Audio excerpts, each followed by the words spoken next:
Hello everybody, it is I, the Conservative Coin Collector, and I recently did a short about 2 hours ago on the 5 most important coins in history. And I thought I'd do a long form video on it because it just seemed like something I'd have to do. I don't necessarily have every one of the coins on hand. I will have some substitutes, but not each and every coin that I covered. I'll cover them again, but I don't necessarily have them. It's easy to find pictures off of the internet. It's not so easy to find coins when you're collecting. Especially when I cover like the $1 million coins. I'm a poor folk. I can't afford that. So I'll cover 3 pennies and two pieces of silver. And I'll cover the 3 pennies right now. Now I have one, but it's in my it's not in my binder. It's in my coin collecting stuff, in my coin collecting storage.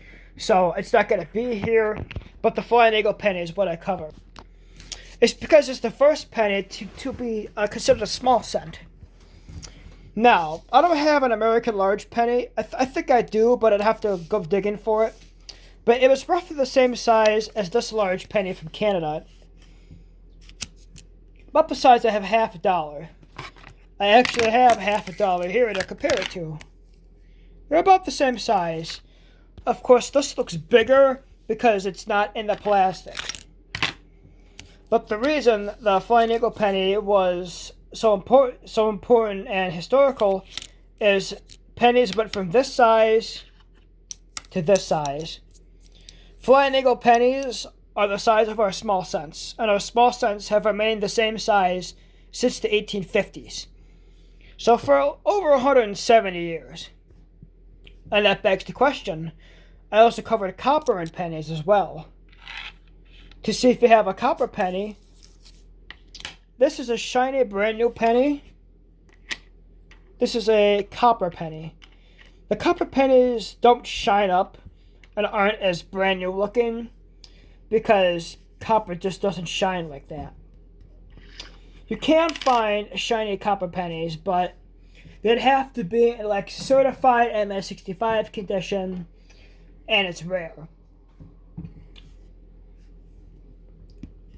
But when the copper pennies were brand new, they didn't necessarily look like they were like that. This is a regular one. This is copper. Another penny to cover is the steel cent. It looks awfully different than every other penny that we've ever minted because steel cents are made of steel and not copper. They're also called steelies. They were made specifically for 1943 because copper was rationed during the war at that time. There are some rare 44s, but those things are 6 figures, and there were like maybe 10 minted. But there were millions of these minted, and it's the only year the penny was made of steel instead of copper. But let's say you're not 100% sure, get a magnet. They always stick to a magnet. Let's say you want to coin roll hunt pennies, and you want to try to find the pennies that I mentioned. If you want to coin roll hunt and find copper, you're going to find copper every other roll. If it's a circulated roll, or if it's a customer wrapped roll, circulated roll, and not brand new, you'll find copper penny roll hunting like that. You may find 5 in a roll, 3 in a roll, or maybe even a whole roll of copper. It could be somebody's copper dump. Steel pennies and wheat pennies are rarer, but you will find wheat pennies coin roll hunting. Some are rarer than others, and the likelihood of finding a steel penny is slim to none, especially in bank wrapped rolls, because it's a different material, and anything magnetic will stick to a magnet, and they will be rejected. But when coin roll hunting customer wrapped rolls, you're definitely going to find these. One maybe every 10 or 20 boxes. Regular wheat pennies maybe one every couple of rolls. It depends on what you're hunting. With the flying eagle, good luck with that. Same reason with this. They'd be rejected by the bank rolls and customer wrapped rolls. If they find a flying eagle, you struck gold. Indian heads, I'd say, are one every 50 boxes.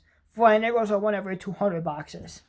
And that's if you constantly penny roll hunt, bank after bank, county after county. You're not going to find it anytime soon. Let's just put it that way. Lastly, I covered some silver coins. Now, silver was in not pennies, not nickels, but dimes, quarters, half dollars, and dollar coins.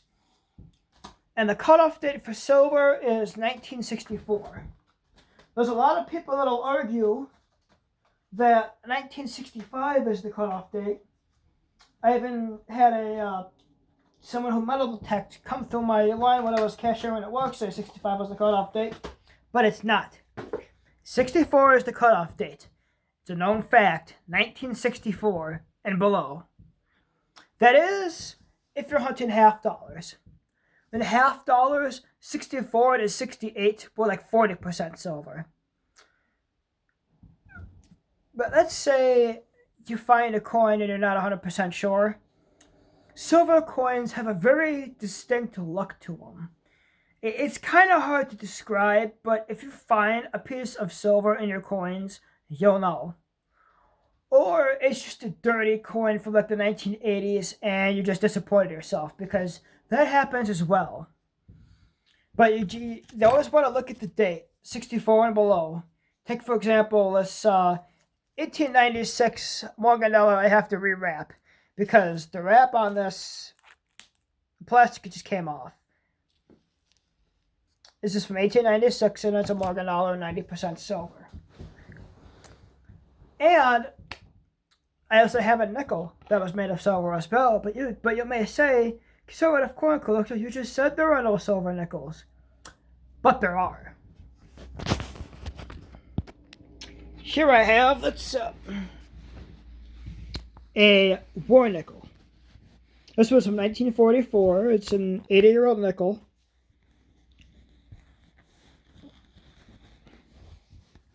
How you tell it's a war nickel is the mint mark is above the Monticello.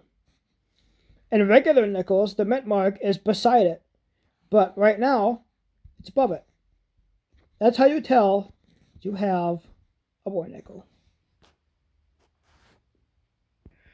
Well, those are the 5 coins that are very important to American history. All basic knowledge coins, nothing too advanced today, but even the most basic knowledge of coin collecting is still knowledge, and now you know that these 5 coins help shape American coinage and helped as numismatists find something as a whole to look out for. So that being said, I'm a conservative coin collector. Don't forget to like, comment, subscribe, and share, and well, I'm out. So long, YouTube.